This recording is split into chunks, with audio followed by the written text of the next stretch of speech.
Welcome back to the channel. This is Trinity Storm and you are watching first part of What If Naruto Was the Ulquiorra Schiffer. If you enjoy this video, please like, share and subscribe to the channel. Now wasting no more time, let's start the story. About Ulquiorra Schiffer, what could be said? Not much if you didn't know him. Before he died and became a hollow Vasto Lord class, he knew about his past life. This helped him become a member of the Espada. Of being ranked as the fourth strongest of them all, he had a logical mind and didn't show any emotions on his face that could have given away how he felt. Even Aizen didn't know about his past, or if he did, he kept it to himself. In a lot of ways, the rogue captain class Shinigami was like this. Always knew when to talk to someone about something, but never about anything too personal.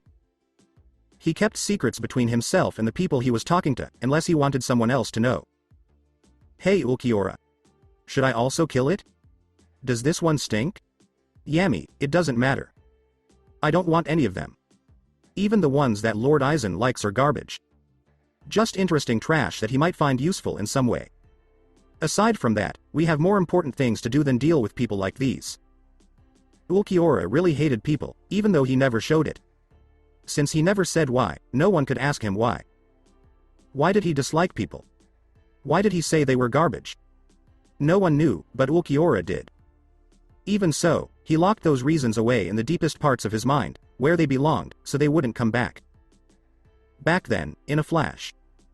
One Uzuamki named Naruto was tied to a wall and sat on a crude chair-like thing that had seals on it and on him that stopped him from using chakra. It was a prison cell for high-level S-class criminals who couldn't get out, and the blonde hero of Konoha was in it at the moment. Or, Naruto should have been one of Konoha's heroes. Unfortunately, that wasn't the case, and to make matters worse, the people he used to trust put him here. It happened after the Uchiha was found during his act of betrayal, when he left Konoha with the Sound 4 to go to Orochimaru to get more power. Naruto was told to use too much force to bring Sasuke back if the Uchiha boy fought back, and the boy did fight back. But when the blonde Uzuamki returned home victorious, he was held down, thrown in this cell, and only seen by the Hokage and his so-called sensei, Hitaki Kakashi. None of them could say anything nice to him. Tsunade yelled at the blonde, "Damn brat. How dare you do this to the Uchiha? Do you know how badly his body is hurt? You damn near killed him. No more than what he tried to do to me. Or did the Chidori scars suddenly become invisible to your eyes?" Said Naruto. For his trouble, the Hokage hit him in the face with a backhanded fist, and even though she didn't use her full strength, it still hurt. "I don't care about your injuries, brat. You're a Jinchuriki. You're disposable. You were made to be used and then thrown away when there was no more use for something like you." Tsunade glared at the boy, who just smiled despite the bruise on his face and the blood running down the side of his mouth. He seemed to be missing one or two teeth. "So that's how it is, huh? Throwing me away like a broken weapon, huh? I can't help but wonder what your family would think of you now, and if any of them would spit in your face," Naruto said before getting hit in the face again, which knocked out a few of his teeth. "Shut up, brat. I'm sick of hearing trash like you talk about what your family would do in your place. You disgust me," said Tsunade when she saw Naruto still trying to keep that smile on his face. "So, Hokage-sama, what happens to me now? Do I stay here for the rest of my life or am I going to die on your orders to make the people happy?" Naruto asked her, giving her the "I don't give a damn" look, which made the woman even more angry. "That's being decided right now. But most likely you'll die, and I'll make sure it hurts a lot," Tsunade said as she left the room. After a few days, Kakashi came in. "I see you haven't eaten your food," Kakashi said when he saw that the so-called food made regular trash look like a feast fit for a king. "Would you eat it if you were me? It's better for me to just starve." "Why are you here, Hitaki?" "My life is better without you," Naruto asked when he saw the man frown at him with his one eye. "I'm here to tell you that the Hokage has decided on your punishment. You're going to die in front of everyone in the execution square and be called a traitor to the leaf for hurting the Uchiha," Kakashi said when he saw Naruto nod without looking surprised. "I already knew that. Now tell me something I don't know," Naruto said when he saw Kakashi's eye narrow again. "Uchiha Sasuke is going to kill you himself to get the next stage of the Sharingan to make sure he stays loyal to the village," Kakashi said after seeing Naruto think about it for a second before laughing cruelly. This shocked the Junin, who now wondered if the boy had lost what was left of his mind. That's one hell of a joke you just told Hitaki about Sasuke getting the next level of his precious Sharingan. Naruto laughed some more before Kakashi grabbed him by the throat and squeezed hard. It's not a joke, you little demon brat. You have to help Sasuke get to the next level, or I'll make sure you feel my wrath even after you die," said Kakashi, slamming the boy's head into the wall and making Naruto see stars. "Be careful, Hitaki. If you kill me before my official execution, you'll deny Sasuke's wish and make things bad for everyone," Naruto warned Hitaki when he saw Kakashi trying to control his short temper. "Just do us all a favor, Naruto. Die with some dignity. At least that way, you can remove some of the stain you left on the village, considering what you were," Kakashi said before leaving the room, but not before Naruto said one last thing that made the Chunin freeze in place. "What I am, Hitaki, is a boy scorned for what I have inside of me, and nothing more. You, on the other hand, my so-called sensei, are trash. In fact, according to the so-called code you preach to Team 7, you and everyone else in Konoha who dances to the tune of those on high are worse than trash, and when you die, hell awaits you with all the demons there waiting to take a piece out of your ass," said. And ignoring Naruto's cruel laugh that rang through the hall. The day of his death finally came. People from the village went to the execution square to see that demon brat die, and they wanted it to be at the hands of the Uchiha. Naruto told the Kyuubi behind their backs that if Tsunade was smart, she'd sell tickets to this and make a lot of money to pay off her debts. The Kyuubi laughed at the joke and then told the boy that it was an honor to die in the body of someone who didn't run away when they thought they were going to die. Kyuubi said, "I'm going to miss our conversations, kid," while the boy just smiled and cut off their mental link. "It's time to die, loser. But don't worry, your death will bring me one step closer to my goal of killing Itachi in one day. Becoming Hokage. Wasn't that your dream? I hope you don't mind if I take that too," Sasuke said to Naruto as he got his Chidori ready and the crowd cheered for the Uchiha to kill the blonde. "Sasuke, you can have the dream. I'd rather be dead than be Hokage of these idiots, and I'd rather be dead than live another minute seeing your ugly duck-butted hairstyle and your belief that everyone is inferior to you. So get it over with, you jerk. Unless, of course, you're afraid," Naruto said, knowing how to bait the Uchiha by attacking the boy's ego.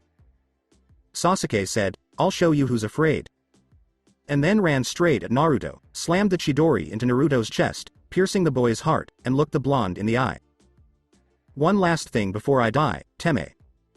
You told me in our fight that in order for you to get the power you wanted, your best friend has to die, and you said I was your best friend. Well, let me tell you something about your grand plan to get those eyes through my death. I'm not your best friend. I never was. You called me a loser, a nothing, and basically said I'm inferior to you." Uzuamki Naruto had won against Uchiha Sasuke in his last act before he died. Then everything got dark. And as time went on, deep in the dark abyss of Hueco Mundo, Ulquiorra Schiffer was born as a Vasto Lord. He soon joined Sosuke Aizen's army when he became an Arrancar. Ulquiorra had found more meaning in being an Espada while serving in Aizen's army than he had in being alive and human when he was Uzuamaki Naruto. In fact, his time as an Espada had made him think that people were horrible and should be thrown away before they made the world they lived in smell bad. He was mostly in charge of how that happened, as long as it didn't go against what Aizen had told him to do. "What would you have me say? Don't worry, I'm sure he's still alive." "That's ridiculous. I'm not here to comfort you. Why are you so worried about life and death? In any case, your friends will soon be wiped out. So what if that's one step closer? They should have seen this coming from the beginning. If they didn't, it's their own fault. It would be enough to laugh at them and call them a bunch of..." Slap.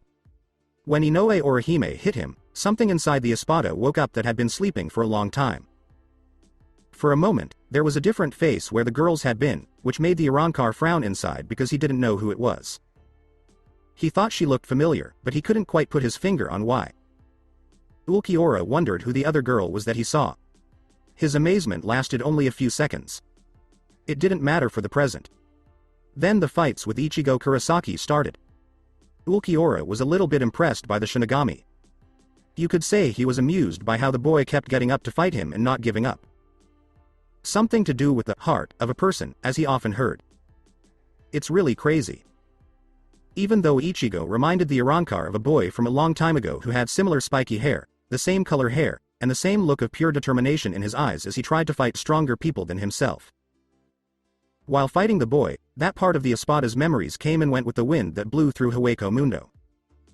Maybe that's why he put his hand right into Ichigo's heart the first time he hit him in the chest. Was it to show respect in some way? After the boy lost to him, they would now be brothers. Wasn't important. It didn't matter how the boy died as long as he never fought him or Aizen again. No matter what, Espada, who was number 4, didn't care. Then that girl got in the way. Twice. Ulquiorra's memories of the past came back when he fought Ichigo for the second time. He saw himself in Ichigo when the Espada was alive, becoming what he was never allowed to be by the people he thought were trash in his past life, and he saw a girl's face replace Orochimaru's face again. Soon, he remembered a girl his age who smiled at him, blushed, and didn't hate him like the others. That was when he was still human. I see. This. Yes. What I'm holding is the heart. Ulquiorra finally started to understand what the heart was after that. Even though he was too young to enjoy it. He thought so, anyway. Welcome, Ulquiorra Schiffer, a powerful voice said from behind the Espada, making the Arrancar turn to see a glowing white being that screamed power. In comparison, it made Aizen look like a low-class hollow. Ulquiorra said, "You are Kami," because he thought it couldn't be anyone else. Correct. I brought you here to make you an offer, Kami told Espada, whose pale skin made him raise an eyebrow. Ulquiorra didn't expect this at all, so he said, "An offer? That's interesting. Please go on. I know about your past, young one. I know who you were before you took this form in front of me. I want to give you a chance to go back to the world you once called home," Kami said when he saw Ulquiorra narrow his eyes and then turn away from the deity. "No, I decline. There is nothing in that world I could want. I have long since cut ties with that place and world. I couldn't care less if the world was destroyed and the trash there choked on their own blood. They deserve anything bad that happens to them," Ulquiorra said before walking away, hoping Kami would send him to hell or somewhere else where the Espada could be away from such things.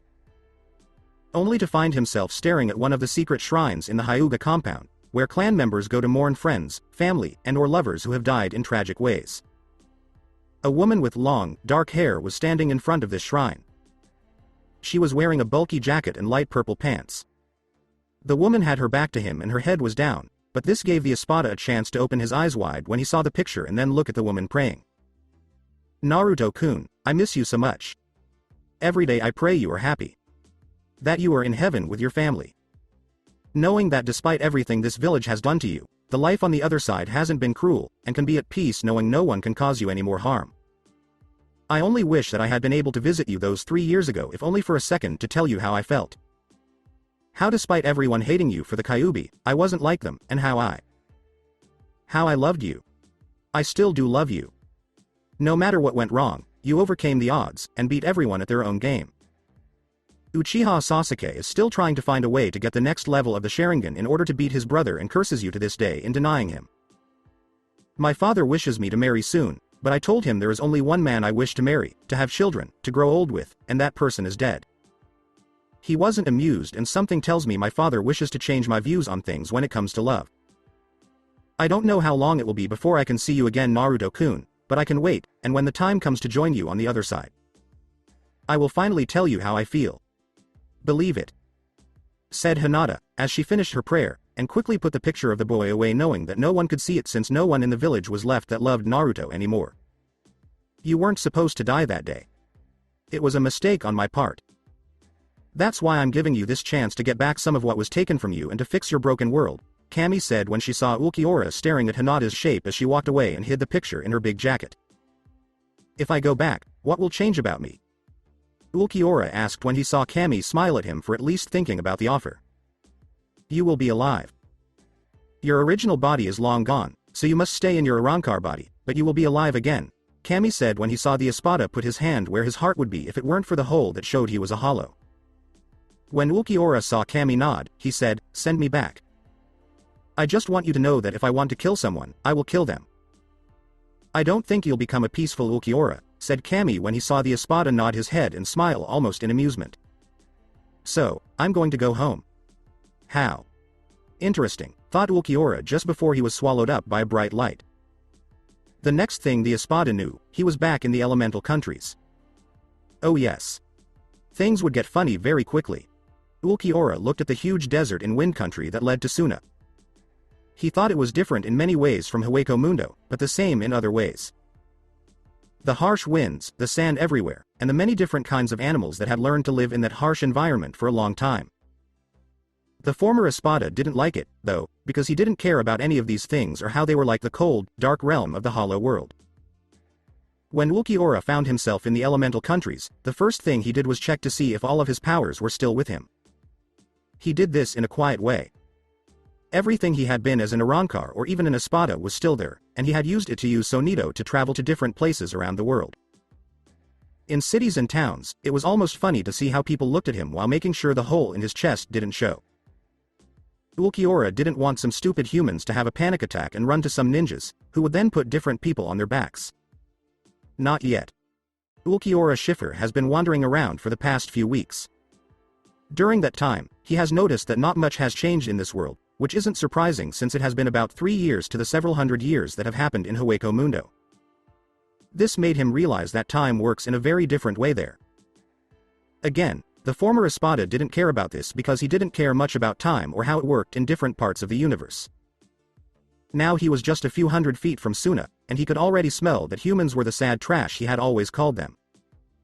The Arrancar knew it wasn't anyone from Suna because he knew Gaara wouldn't let anyone tell him what to do. If someone tried to do that, the village would sink because the sand here was like a big hammer Gaara could swing if he got mad. Ulquiorra remembered that about the one-tailed Jinchuriki, and he knew that if there was one place he should go to see a long-lost friend, it was Suna. So why did he feel like Gaara had just done something bad? The former member of the Espada used Sonido again to close the distance between himself and Suna. He found that the village had just been attacked, as evidenced by smoke signs in several places, and stopped when Suna Shinobi soon surrounded him. Each of them was armed and looked at him with suspicion, knowing that he could be an enemy because they had never seen someone with his clothes, skin color, and overall shape before. A Suna Shinobi to Ulquiorra's right asked, "Who are you?" Ulquiorra said, "I'm here to see Sabaku no Gaara. I came at a bad time if the smoke behind your walls is any indication," and then he looked behind the Suna Shinobi in front of him and saw Hitaki Kakashi, Uchiha Sasuke, Haruno Sakura, and a pale-skinned boy who could almost beat the Arrancar himself. Except, of course, for the fake smile. Sakura asked Ulquiorra, who was just staring at her with an emotionless face, "Who are you?" She saw Sasuke narrow his eyes at the former Espada, whose face reminded her of Itachi's in that it showed no emotion. Ulquiorra said, "My name is Ulquiorra Schiffer, and I'm here to talk to Sabaku no Gaara about what's going on here." "What's going on here?" he asked, feeling a pull in the back of his mind to kill the four-leaf shinobi and make himself a target. "The cage has been taken by the Akatsuki. We're here to help save Gaara at the request of his siblings, who need better shinobi to do what they clearly can't do themselves," Sasuke said with a smirk, hoping to impress this man and make himself known to foreigners entering Suna. "So Gaara is the cage now, huh? I'll have to congratulate my old friend when I save him," Ulquiorra said before turning around. He could already tell where the Akatsuki members had taken Gaara. "Wait, you said you were friends with him? Since when?" asked Tamari, who had overheard them talking. "Some time ago. It's been a while, so I'm sure he doesn't recognize me. But I know that after we talk, he'll remember who I am and welcome me as a friend, just like I did with him so long ago," Ulquiorra said, putting his hands in his pockets as he always did before disappearing. Sakura looked at Kakashi and asked, "What kind of jutsu was that?" Kakashi was also confused because he had never seen anything like it. Sasuke was furious that he couldn't copy it with his Sharingan. "We'll find out more about him later. Come on, you three. We need to find the two Akatsuki members and save Gaara before that new guy does," said Kakashi. The Junin felt like he had just missed something important. What was it, though? Alongside Ulquiorra, the Arrancar didn't have much trouble finding the two Akatsuki members in the small place they were using to do whatever they were doing with Gaara in the sealed area. Ulquiorra didn't really care what they did as long as they stopped it before it started. He found the cave where they were with Gaara and put seals on the door so that no one else could get in and stop them. Ulquiorra was exactly the kind of person who didn't want to be there, since he had made that his job when he worked for Aizen, and he did what anyone else in his situation would do. He grabbed the boulder with the seals on it and pulled it out of place. It flew high into the air with as much ease as a child would throw a toy ball. The two members of the Akatsuki looked up in shock, as did the other members of the Akatsuki who were watching from their projections. They saw the Arrancar enter the natural cave-like room and Gaara on the ground with his demon about to be taken out. "And who the hell are you? Do you know him, Sasori?" Deidara glared at the Arrancar and wondered if this guy was Itachi's twin. Both of them had the same damn look. "My name doesn't matter. I don't give out information like that to trash. I'm just here to get Sabaku no Gaara back from your care. Nothing else," Ulquiorra said as the hunched-over man named Sasori laughed like he was joking. "Do you know who we are and how strong the two of us in this room are?" asked Sasori, who was hunched over, while the Arrancar just stared at them. "You seem to think that I care about you or that I should be afraid of you because of your skills. Why do human trash like you think you are better than everyone else? It's something I don't understand about the more arrogant side of your species, but I'd rather kill such pathetic pieces of trash than try to understand them and get rid of the problem," Ulquiorra said to the shadow. One of the shadowy images asked, "What the fuck are you talking about?" "Like I said before, I don't give things like that to trash, and I'm going to kill anyone who gets in my way of getting Sabaku no Gaara back," Ulquiorra said as he walked deeper into the room. He then suddenly appeared in front of Sasori and hit him in the neck so hard that he knocked the man's head off. With the man inside the puppet about to come out, Sasori's body fell over like a puppet whose strings had been cut. How did he move so quickly? Deidara thought as Ulquiorra picked up Gaara and quickly showed up near the door. "Deidara. Sasori. Stop him now," said the shadowy projection in the middle of the others, as Sasori brought out his puppets and Deidara used the mouths in his hands to make bombs. "Right. Get ready to go boom," Deidara said to Ulquiorra with a wicked grin, while the former Espada just raised the index finger on his right hand, where a small ball of green energy was forming, which surprised the Akatsuki members who were watching. Ulquiorra just said, "Sero," and then fired his attack at them. The only way for the two to get away was to switch places. Using Sonito to land again on solid sand, Ulquiorra put Gaara down just as one of the puppets Sasori had called to help him in battle aimed a blade at his head. Ulquiorra moved his head slightly to avoid the blade by moving his head back and forth. Deidara was making shapes with his explosives to the right of the Arrancar. He was waiting for the right time to strike, knowing that Gaara could not be hurt, so that he could get the demon out of the young cage. "Die, fool," said Sasori as his small army of puppets moved to either kill Ulquiorra or move him away from Gaara so Deidara could blow him up. "I don't take requests from trash like you," Ulquiorra said, before freezing them both in place with a small amount of his spiritual pressure. The former Espada then disappeared from the puppet master's sight, only to appear behind him and cut off the puppet master's head with a single swipe of his hand. And show that the man was really just a puppet. Now that the strange, invisible weight was off of him, Deidara said, "My turn." He was high in the sky on his clay bird, and just as he was about to let them go, he looked around and saw that Ulquiorra was nowhere to be found. "Yes, it is," Ulquiorra said, making Deidara turn around. He couldn't believe it when he saw the Arrancar standing on his clay bird and pointing his index finger at him again with the green ball of energy there. "Oh crap," Deidara thought as he looked at his death. "Sero," Ulquiorra said before he shot, and this time he hit the target. Ulquiorra stood over Sabaku no Gaara's body when he could no longer feel the blonde-haired Akatsuki member. Reaching down, he checked to see if his long-lost friend still had a pulse.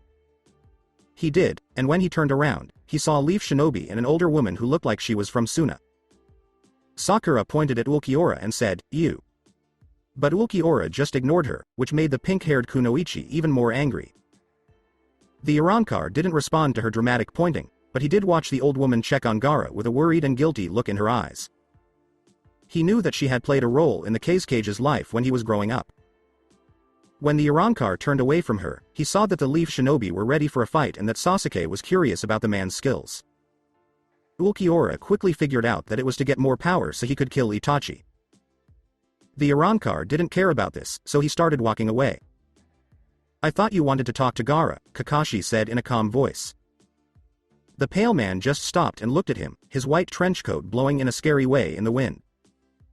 "I do and I will," Ulquiorra said when he saw Sasuke and Sakura pull out their kunai in preparation for a fight.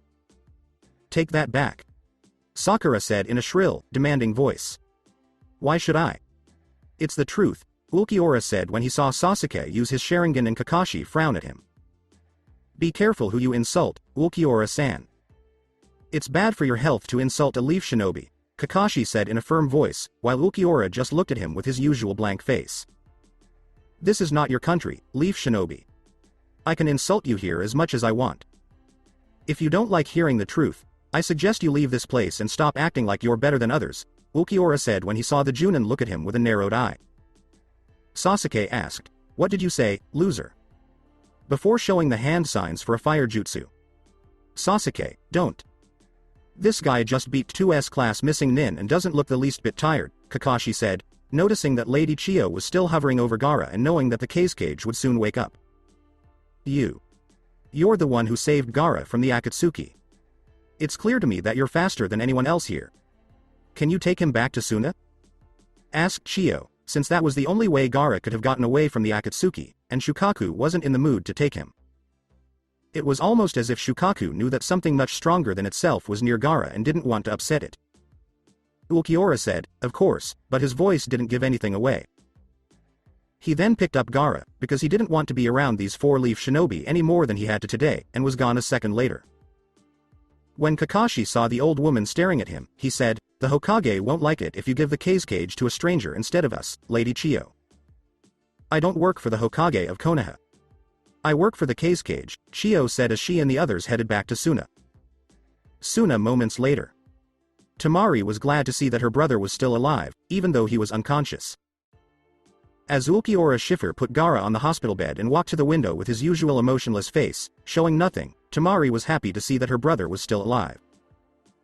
As the Arrancar looked out the window, he was thinking about many things related to the leaf, the Akatsuki, and how to deal with them now that he was an enemy of the Akatsuki. Thank you for saving Gaara, Temari finally said, bowing slightly in front of him as Gaara began to wake up. Where am I? Gaara asked as he watched his sister talk to the pale-skinned, dark-haired stranger with green eyes. Temari smiled at Gaara and sat down next to him. In Suna's hospital, this man saved you from the Akatsuki. Gaara asked, who is he? When he saw Temari's smile turn into a frown. You don't know? He said you were friends, Temari said, turning to see that Ulquiorra wasn't even looking back at them. Gaara told Temari, I don't know him. I've never seen him before. This shocked Temari, who grabbed her iron fan from next to the bed and took a defensive stance to protect her brother. Who are you? Temari asked the Arrancar with a hard look. Ulquiorra said, a friend, as if it were the most obvious thing in the world. Temari said, you're lying. When she saw Ulquiorra turn his head a little bit to look at her. Am I? How? Ulquiorra asked as he fully turned to face her. Temari told the Arrancar, Gaara has never seen you before. Gaara was looking at the Arrancar with calculating eyes. I see. You seem to be wrong about some things. Gaara hasn't seen this version of me until now, that much is true. But we did meet 3 years ago in the Leaf Village during the Chunin exams, and I was the first person to beat you in battle, Ulquiorra said, seeing Gaara's and Temari's eyes widen in shock at his words. Gaara said, it can't be. Uzuamki Naruto died at the hands of Uchiha Sasuke, and you don't look like Uzuamki Naruto. He was angry with Konoha at the time, but it was important for the Kazekage to keep the newly made alliance with the Leaf and not break it again. Yes, I know, Ulquiorra said when he saw that Temari was still watching out for him. No, she couldn't hurt him. Prove to me you're Uzuamki Naruto, Gaara said when he saw the Arrancar just look at them for a moment before opening his white trench coat and parting it to show the hole where his heart had been. This should be enough, Ulquiorra said when he saw their shock at seeing a hole that went all the way through his body and the fact that he was still walking around. Temari asked, what about the past? Tell us something only we would know. A hole in the chest wasn't enough proof for her. I called Gamabunta, the boss toad summons, to help fight you in your one-tailed state, Ulquiorra said when he saw Gaara slowly nod, since no one really knew about that. Gaara said, I see. You are him, and there was no doubt in his voice. Temari put her fan away, but she was still nervous. Temari asked the man who used to be Uzuamki, Naruto, so. What now? When he didn't answer and started toward the door before stopping. Whatever alliance you have with the Leaf, I suggest you terminate it immediately, and seek the means for this village to stand on its own 2 feet without them for support. Do you really want to stay allies with a village that betrayed me, Gaara? Betrayed me for the betrayer I was sent to bring back? Said Ulquiorra, seeing Gaara narrow his eyes and knew the memory of that moment 3 years ago burned forever in the Kazecage's brain. Gaara said to his old friend, who nodded once. No, I don't. The Wind Daimyo won't be happy if we try to do that. If that's the case, Ulquiorra said as he left the room, tell him how the Leaf treats Jinchuriki when they do their missions, and tell him the truth about my death that they told you to keep secret 3 years ago. See how receptive he is then. Within an hour, the Leaf Shinobi came back and saw Gaara sitting up in bed, looking like he was deep in thought. When Kakashi tried to say hello to the young Tsuchikage, the Junin did so, but as soon as he did, the red-haired man glared at them in a way that 2 of the Leaf group hadn't seen in 3 years, and it was just as scary then as it is now. Gaara was looking very worried, so Kakashi asked, is something wrong, Tsuchikage-sama? Yes. Tell your Hokage that the alliance between our villages is now over, Gaara said, seeing the shock on their faces. Sakura said, what? Why? When she saw Tamari stand up and put her hand on her hip. Tamari said to the girl, who was staring at him, does he need a reason? You have 6 hours to leave Suna before we declare you hostile and throw your asses in jail to be questioned. How dare you? Do you know what will happen between our villages if you threaten me? An elite Uchiha. We'll go to war. Sasuke said when he saw Tamari smirk at him. Bring it. You think the Wind Daimyo will be so nice to yours after we tell him a few things about your village that you asked us to keep secret? Not a chance, Tamari said as she saw them turn pale and wide-eyed at the thought of what secret would be revealed. And what gave you this sudden burst of courage? Kakashi asked when he saw Gaara's eyes get narrow and the room fill with the desire to kill. Uzumaki's memory of Naruto and your disrespect for it, Gaara said in a cold voice that made Kakashi shiver again because he knew something was wrong. Sasuke said, what? That loser? You're still crying over him? This was before the killer intent in the room got too strong and Gaara only let them live because he was sick. Get out of Suna, or I'll kill you. Gaara said, and the way he said it and the way he looked showed that he meant to kill the person. No matter how weak he felt at the moment. Before they left, Sakura told them, you'll be sorry you did this. Tamari said, not likely, because she knew her brother well and knew that Naruto was his first real friend who had been taken away. Gaara had never gotten over the loss, and with everything going on around them, he had to be nice to the Leaf. Now, he didn't have to be nice or polite to people who made him sick, and he didn't have to keep an agreement with a village that didn't have any honor. Tsunade yelled at Kakashi's team after they told her what happened in Suna with the Akatsuki and the newcomer who saved the Tsuchikage. What did the Tsuchikage do? The Tsuchikage said Suna's alliance with the Leaf village is over, Hokage-sama. When we asked why, he said he was doing it in honor of Uzumaki Naruto. He then attacked us with killer intent to show us that he means business, Kakashi said, seeing the woman narrow her eyes at him. And what about this new person, this Ulquiorra Schiffer? Tsunade asked when she saw Kakashi look away for a moment to think. It's hard to tell where he stands in all of this. There's a good chance he had something to do with the Tsuchikage's decision to end the alliance with the Leaf, but his reason for saving Sabaku no Gaara is still a mystery, and the story he told when he arrived at Suna's gates doesn't make sense either, Kakashi said when he saw Tsunade nod at that. That's true. We know for sure Gaara didn't have friends growing up, and his siblings don't count. So who is this person who claims to be Gaara's friend? Asked Tsunade, leaning back in her chair and thinking hard. Kakashi didn't have the slightest idea. Whoever he is, it's clear he's a dangerous man who should not be approached lightly, Kakashi said, knowing that anyone who could beat 2 S-class missing nin was not someone he wanted to fight. I'll have Jiraiya look into it. If anyone can find out about this man, it's him, Tsunade said as the team left, and Jiraiya came in a few seconds later. I'm way ahead of you, Tsunadeheim. This guy made a lot of noise when he killed 2 members of the Akatsuki, and now everyone wants to know everything there is to know about him, including you, me, the leader of the Akatsuki, and even Orochimaru, Jiraiya said as he climbed down from the window and sat in the chair next to Tsunade. Tsunade asked Jiraiya, who was slumping in defeat, and what did you and they find out? Jiraiya said, nothing. Nothing at all. Nothing. When she saw how surprised Tsunade was. Nothing? Nothing at all? Said Tsunade seeing Jiraiya nod. Except for the fact that this guy is a friend of Sabaku no Gaara, I don't know anything about this Ulquiorra Schiffer, and you know how dangerous it is in our job to not know anything about someone, Jiraiya told the woman, who nodded. Information was a shinobi's greatest asset, and not having it was a way to get killed. So it's like this guy just fell out of the sky. He's almost a free agent, and any village that hires him will get a lot stronger, Tsunade said. She knew that there were lone wolf cells all over the elemental countries that were sometimes hired by other villages. This Ulquiorra Schiffer could be one of them and could bring a lot to the village he worked in. Jiraiya saw Tsunade think about this and agreed with him. I don't think he wants to join a shinobi village. He could have joined Suna, but he didn't, and he left without even asking, let alone hearing an offer, he said. There is still a chance he could be hired for a job instead of us, which would be bad for business in the village, said Tsunade.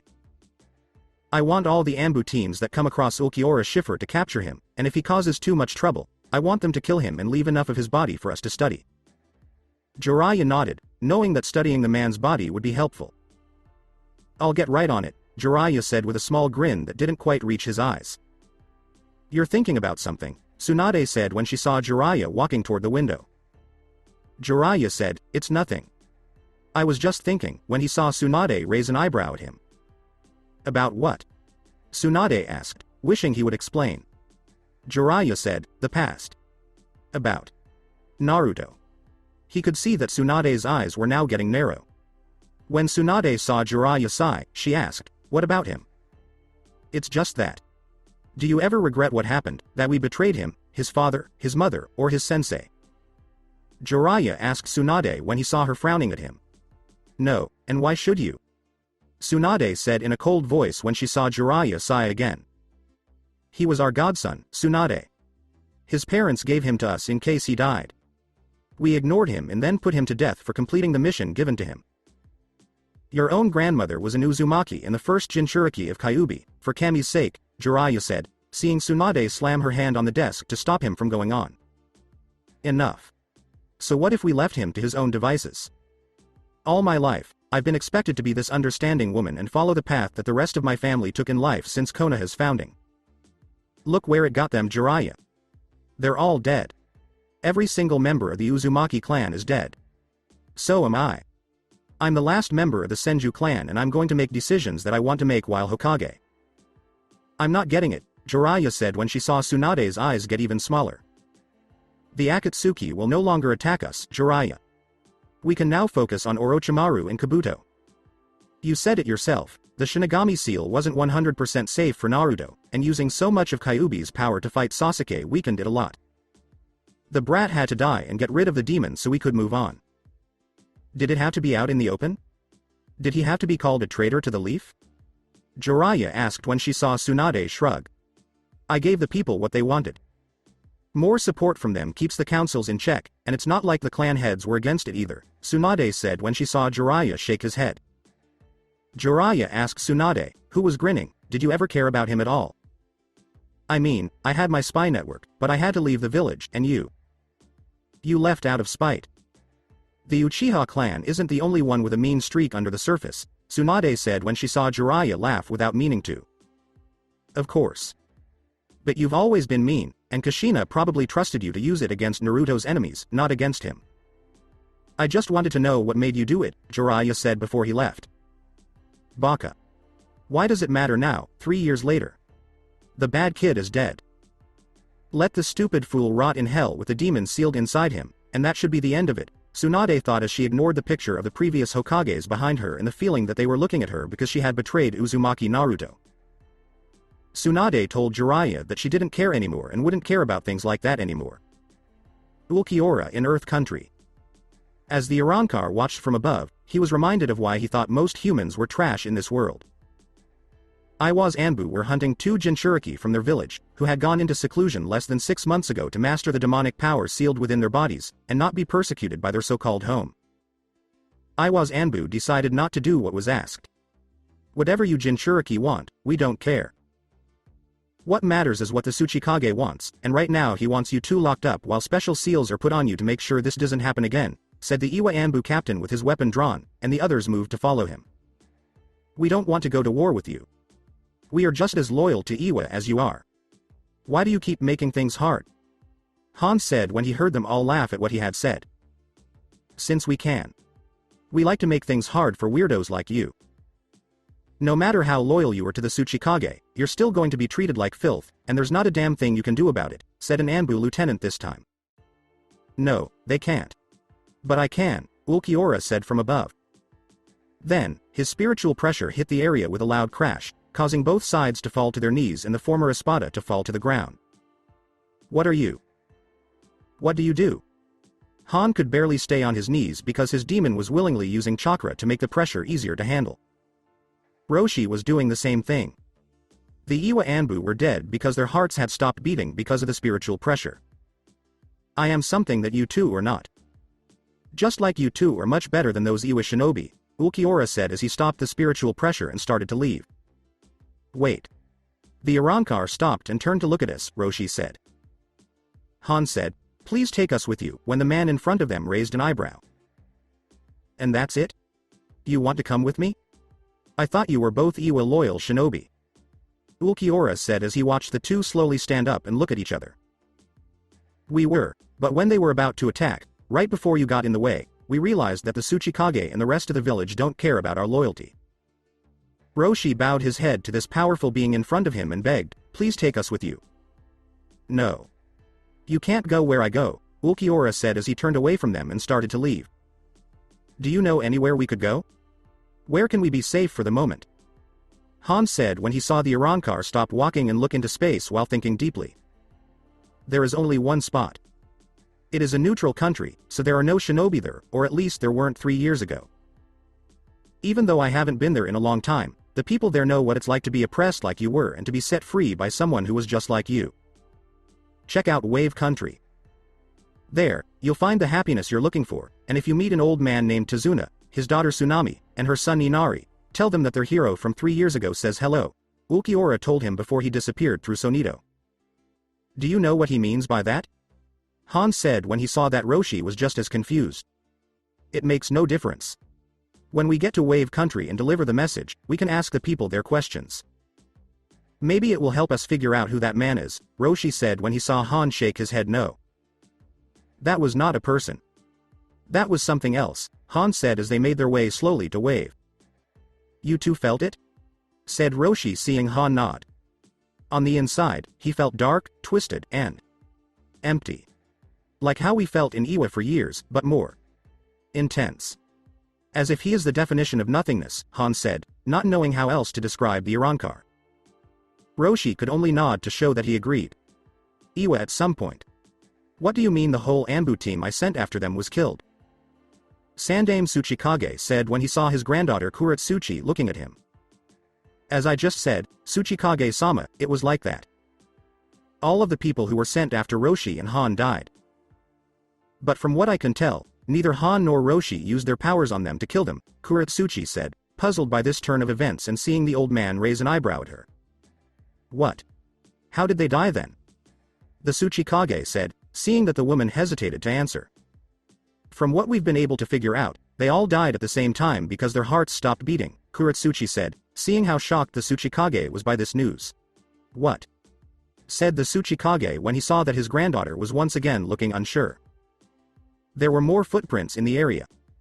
The problem is that they seem to show up right in front of Han and Roshi and then walk away. They were in a large clearing with few trees to jump from. If they had jumped from one of those trees, they would have skidded when they landed. All the evidence we've gathered points to someone who can either fly or glide so well that they can land with ease, Kuretsuchi said when he saw the Tsuchikage lean back in his chair. So it's someone who has a strong affinity for wind. Asuna ninja or one of their loyal shinobi might be missing. The son of the Sandame Hokage also has this affinity, said the Sandame Tsuchikage, who was clearly confused by this. But not even Sarutobi Asuma has such a high wind affinity level, and it's unheard of to use it to stop hearts. Yes, I agree, Kuretsuchi said when he saw the Tsuchikage nod. Yes. And by now, our spies in the leaf would have told us that Han and Roshi were being held by Konoha. The same goes for the other villages in this group called Akatsuki that is said to be looking for them. So, if it wasn't the leaf or anyone else we know, who did it? Kuretsuchi asked, noticing that the old man in front of her looked a bit older. That's the scary part, my dear. We don't know anything about this person, and the most dangerous kind of enemy is one you don't know anything about, Tsuchikage said, wondering how he would handle this. So what do we do? Kuretsuchi asked when he saw the Tsuchikage shake his head. He would have answered if they hadn't both been hit by a sudden, strong pressure that knocked them to their knees. You can start by dying, Ulquiorra Schiffer said calmly as he walked into the room. He knew that his spiritual pressure was covering the whole village, making it hard for everyone to live, let alone breathe. Even if it was only a small part of what he could do. Who are you? Kuretsuchi asked as the pale-eyed, green-eyed man with an expressionless face walked toward her. She was trying not to throw up every second. That's none of your business, trash, Ulquiorra told her as he walked by her on his way to the Sandame Tsuchikage. He then grabbed the old man by the throat and slowly squeezed it. Why are you doing this? Asked the Sandame Tsuchikage as he struggled to breathe and saw that the Arrancar had no emotions at all. Because you are trash, Ulquiorra said, then hit the man in the chest through the heart to make a perfect circle. He pulled his hand away, flicked the blood away, and let the dead Tsuchikage fall to the ground right in front of his granddaughter. Bastard. You think we'll let you get away with this? You're dead. You just don't know it, said Kuretsuchi as she tried to get up and fight this invisible weight that seemed to hold her down. I don't care what you do. You're trash. Your whole village is trash that deserves to burn, just like the leaf, Ulquiorra said as he walked out of the room and the pressure slowly went down. The leaf has nothing to do with any of this, Kuretsuchi said when he saw the Arrancar stop and look at her out of the corner of his eye. Everything, Ulquiorra said before he disappeared from her view. Within seconds, the invisible weight that had been holding her down was gone. Lock down the village right now. Just now, the Tsuchikage was killed. Kuretsuchi yelled into her radio transmitter, and the alarms soon went off all over the village. By the time the whole village had been thoroughly searched, it was clear that the intruder, assassin had gotten away and was no longer near Iwa. Akatsuki HQ sometime later. It's been proven? The Tsuchikage has died, right? Said Pain seeing Itachi nod. Yes. Our spies say that it was Sandame Tsuchikage's granddaughter who yelled it, telling the village to lock down, Itachi said when he saw Pain nod. The Sandame Tsuchikage was old, but it was still strong. Who did him in? Kakuzu asked with interest in his voice. Itachi said, from what was said, it sounds like it was the same person who killed Sasori and Deidara in Wind Country. They were shocked.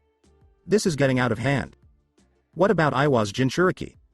Pain said when he saw Itachi look away from him and then back at him.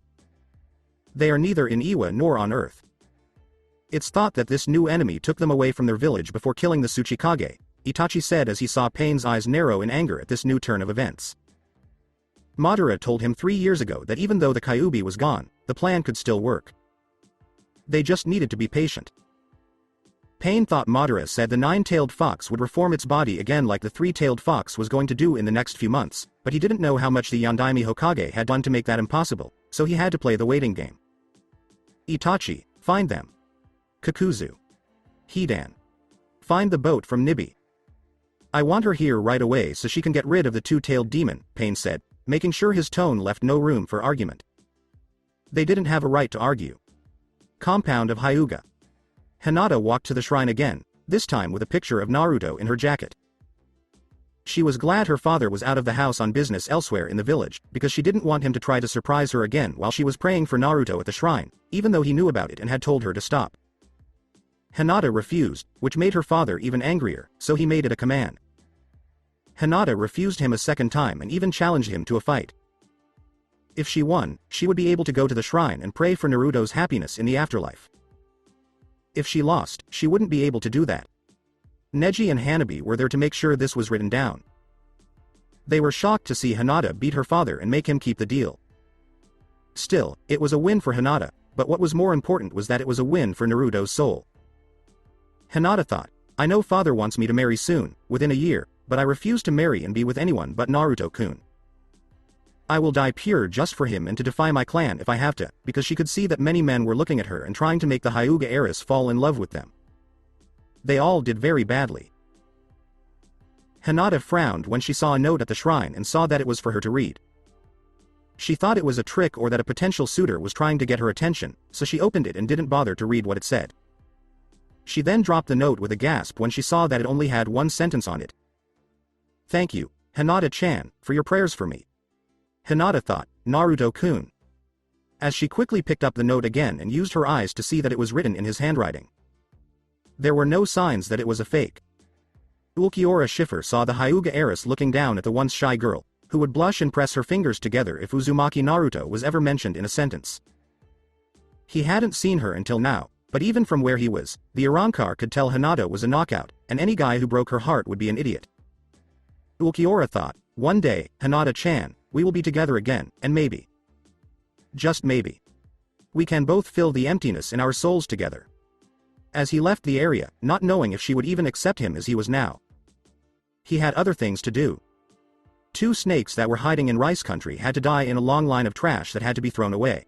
This is very interesting information, Orochimaru said as he read about how Sandame Tsuchikage was killed in his office a few days ago, right in front of the man's own granddaughter. If everyone in Iwa had fallen over from the invisible weight that had hit a few moments before, the woman would have been charged with treason for helping to kill the old man. It was also interesting that the fact that the 2 Jinchuriki the Akatsuki was looking for had been missing for a while made the snake Sanin wonder where they had gone.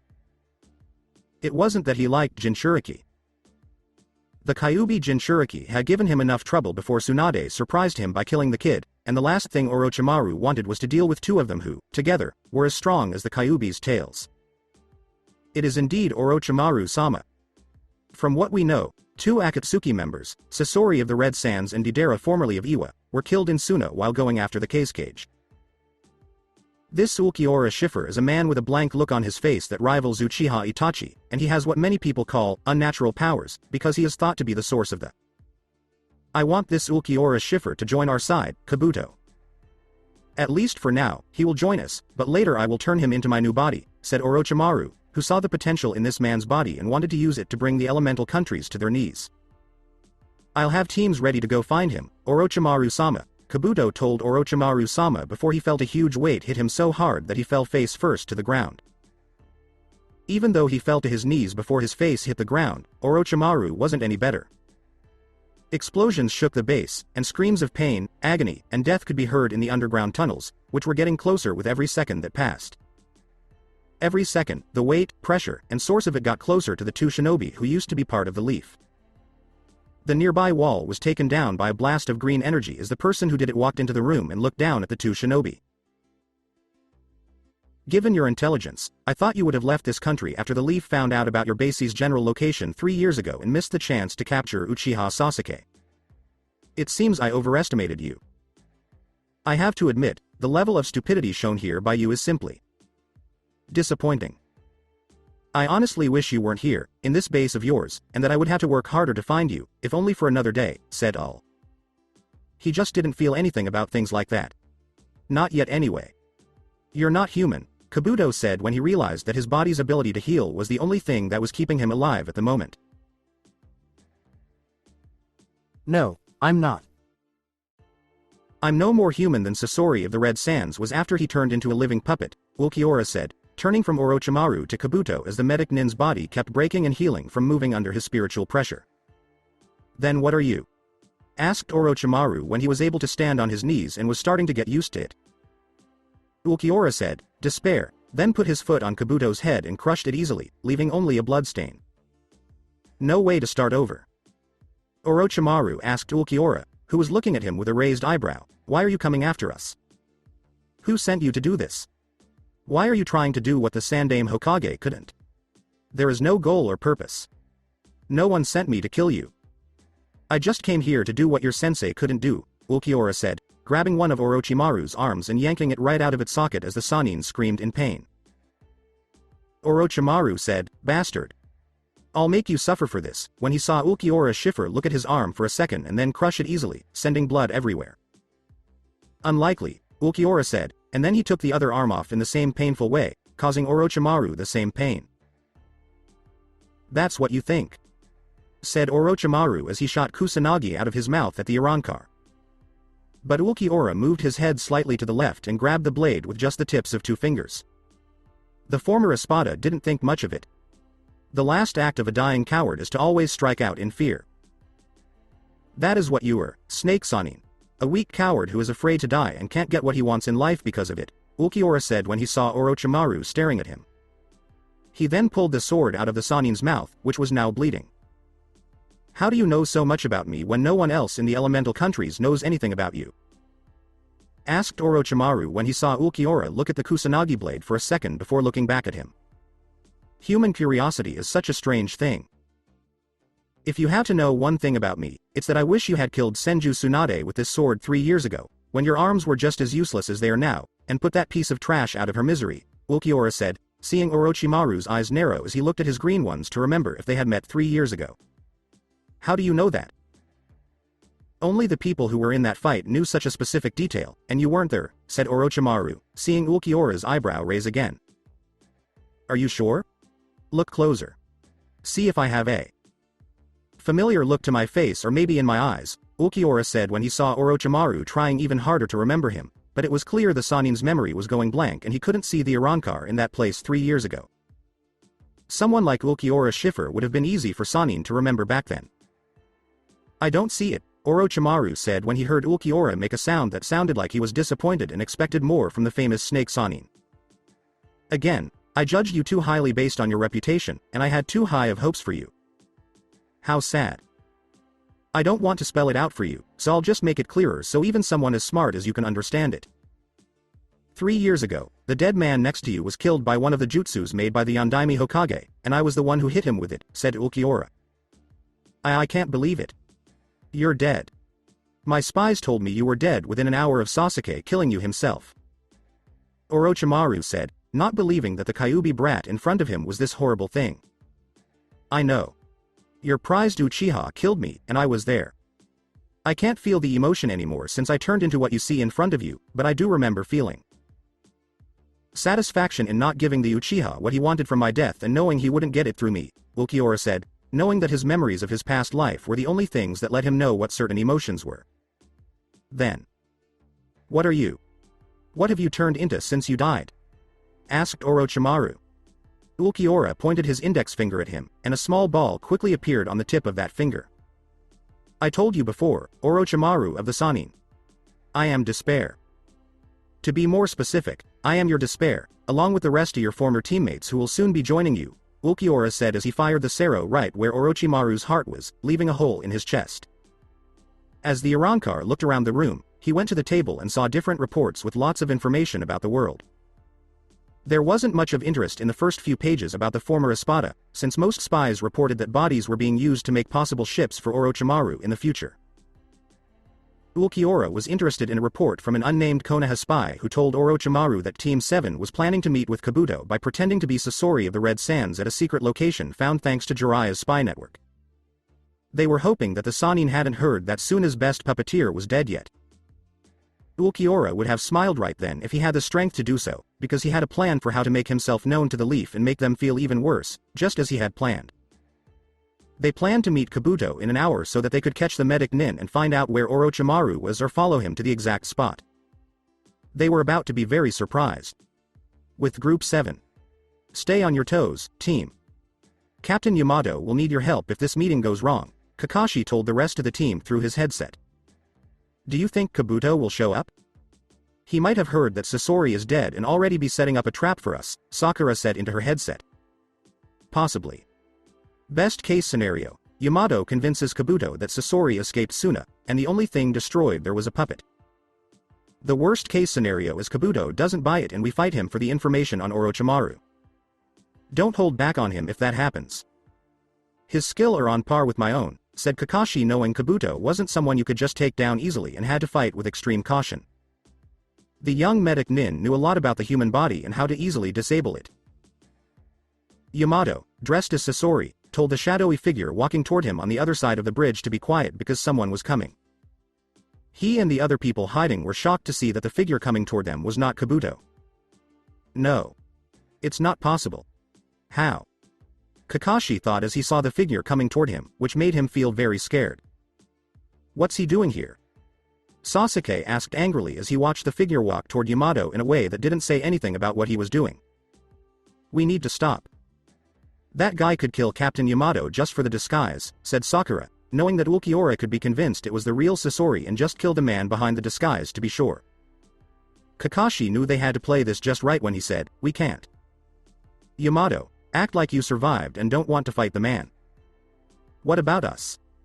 Sasuke asked, and his voice made it clear that the Uchiha wanted to fight. Be ready to move in and get Yamato out of there. Sigh. Get the brush, paper, and ink ready to make some really nasty creatures if this goes wrong, said Kakashi, who knew that the boy's drawing gave them the temporary numbers they would need to hold off the enemy. I'm ready, said Sai, who knew that time was of the essence when it came to making these drawings and then making them come to life. Hello, Ulquiorra-san, said Sasori, I didn't expect to see you again so soon. Ulquiorra just walked toward him with a blank look on his face. Do you take me for a fool, Leaf Shinobi? Ulquiorra asked the fake man in front of him. What are you talking about? I'm not a Leaf Shinobi, said Sasori, when he saw Ulquiorra look past his body for a second and then look back. You think I can't tell the difference between a real and a fake Sasori? If I could feel emotions, I'd probably feel insulted and want to kill you, Ulquiorra said as he saw the fake Sasori back up a little and look a little scared. I don't want to fight you, Ulquiorra-san. Can't we just let the past be the past and be strangers? Sasori said this to try to stop things from getting worse. If you were the real Sasori, I would have killed you right away like I did when we met in Suna, Ulquiorra said. The only reason I don't do what I did to the real puppet master is because you are a fake and I want the small crowd behind you to know how serious their actions are. Sasori took another step back. Like I said, I'm not here to fight you, and I want to be left alone to figure out why I'm in Rice Country, Sasori said when he saw Ulquiorra staring at him with those soulless green eyes, which scared Yamato to death. Ulquiorra said, You mean your mission is to defeat Kabuto so you can find out where Orochimaru is, and Sasori jumped back in shock. The Arrancar sounded like he was just stating a fact. When Ulquiorra nodded once in response to the question, Sasori asked, You know. Orochimaru has known about your mission for a while. His spies in Konoha are still in your trash-filled village, and they knew you were looking for Kabuto to find out where he was, Ulquiorra said before Team 7 and their sensei came out ready to fight. So you work for Orochimaru now. Are you his son or something?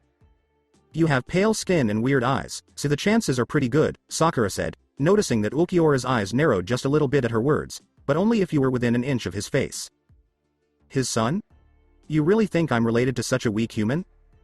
You're an insulting group of human trash standing there, Ulquiorra said as he saw them tense up at his words and wondered what else they were going to accuse him of. If you're not in league with Orochimaru, then how did you know that he knew about this mission? Asked Sasuke, whose Sharingan eyes were now open. I thought it would be obvious, given how good I am at fighting missing nin in this world. I just killed Orochimaru of the Sannin and his subordinate Kabuto not long ago, Ulquiorra said calmly as he saw the shocked reactions to the death of the Sannin. Sasuke said, Liar. Because he wanted to fight and kill them to show how strong he was and get closer to his goal of killing Itachi. I don't lie.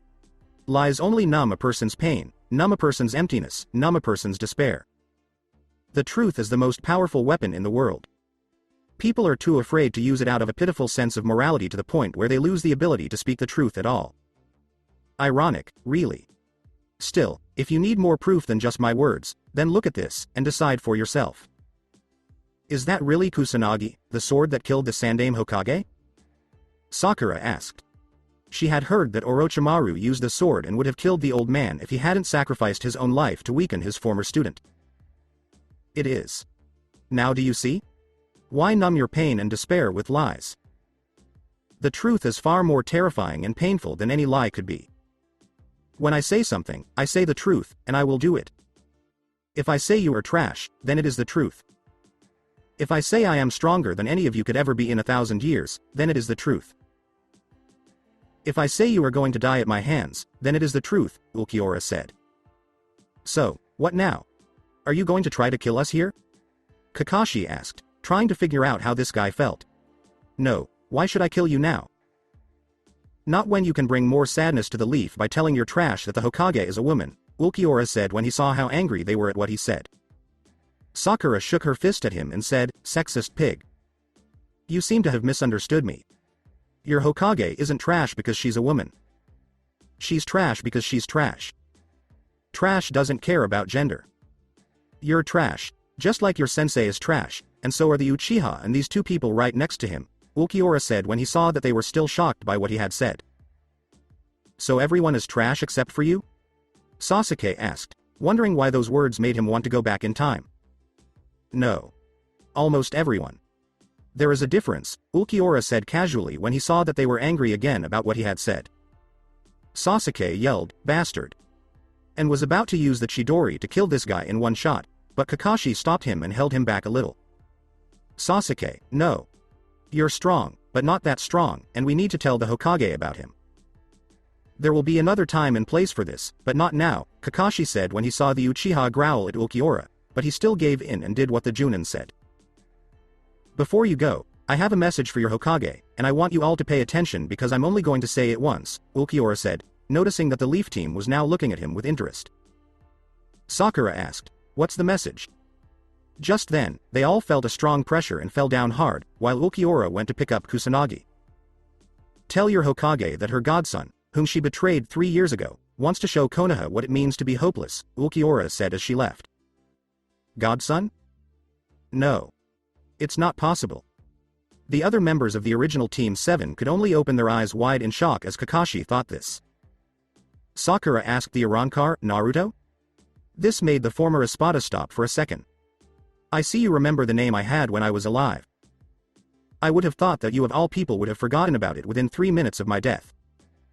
No doubt, you only remember it to insult me for my failures in life and to make the Uchiha seem even better, Ulquiorra said. He saw the girl tense up slightly and knew he was right about her. How are you still alive? I killed you. Your body was burned after I stabbed you through the chest with my Chidori, Sasuke asked, knowing that this might be his second chance to get to the next level of his eyes through his former loser of a teammate. You seem to think I'm human, but I'm not, Ulquiorra said as he just stood there and looked at the trash. Then what are you? Tell us, Kakashi said to the emotionless Arrancar in front of him. I keep telling you, I am despair. I am emptiness. All that you know and all that is will come to know me is the embodiment of these things, Ulquiorra said as he walked away again, pausing for a moment as if he was thinking, then turning back to look at the group with calculating eyes for a moment. He lifted his right hand and pointed his index finger at them, making a green orb the size of the tip of his finger. Wait. You said you wanted us to live so we could report to the Hokage. Kakashi said as he tried to move and maybe protect 2 of his former students. I did say that, but I also know that your Hokage needs to take me seriously, and actions have always spoken louder than words, Ulquiorra said before firing his line of green energy not at Sakura, Kakashi, Sasuke, or the pale-skinned boy with a fake smile on his face. He shot it at Yamato, who was still dressed as the fake Sasori, and Yamato was completely wiped out. Sakura yelled, "Captain Yamato!" She could only see a small part of what was going on, but what she did see scared her to the core. She knew that the person who said they were Naruto was serious about killing them. Tell the Senju you trust so much that she owes her godson a very big debt. In the form of her life, Ulquiorra said before walking away and letting go of the spiritual pressure that was holding them down. This can't be happening, Sakura said as she slowly got up and looked like she was about to lose it. Yes, it is. We need to tell the Hokage right away, Kakashi said, knowing that Ulquiorra could change his mind and kill them all if he didn't get what he wanted. Loser, when I see you again, I'll kill you and get what I want. Sasuke thought this as he vowed to kill the loser a second time. When he did, he would finally be able to move on to the next level of the Sharingan. Alongside Ulquiorra. The former Espada looked at the base Orochimaru lived in when he was alive and still did, even though his body was probably full of maggots by that point. Ulquiorra knew that when the Sannin died, the man's soul would go to hell because that's where souls like his went, and Ulquiorra liked it that way. Even if Orochimaru became a hollow, he would be one of the weaker ones and would probably die soon after getting there. The same could definitely be said about Kabuto. Still, if the base where the 2 rotting bodies were left could be found by a new bad guy who wants to pick up where Orochimaru left off, it could cause trouble. That's no good at all. Ulquiorra Schiffer pointed his hand at the ground where most of the underground base was and made a much bigger Sero than he had before. He used some of his blood to make this Sero much stronger than the one he had made before, and he thought about how this attack would affect the world as a whole when it was used. Even though he had his reasons, Aizen had always told the Espada to be careful when using this type of attack because of how bad it would be overall. He had faith that Ulquiorra would at least show the restraint with his power that the other Espada could try to learn. Gran Rey Sero, Ulquiorra said as he launched the attack on the base and watched as the whole area turned into a barren wasteland where nothing could grow. The power that hit the world shook the planet to its core. The Arrancar knew that this would attract a lot of attention, and Ulquiorra didn't want the snoopers to see him here. Let the fools who came do what they were supposed to do, which was to report to their masters and figure out what just happened to their world. Ulquiorra was hungry right now because he had used so much of his power, and even though he was an Arrancar, the Espada he used to be still had living bodies that needed food. He couldn't help but wonder how the food had changed since he'd been there last. So that's it for today. I hope you guys enjoyed it. Don't forget to like, share and subscribe to the channel for more awesome stories like this. Thank you. See you all in my next video.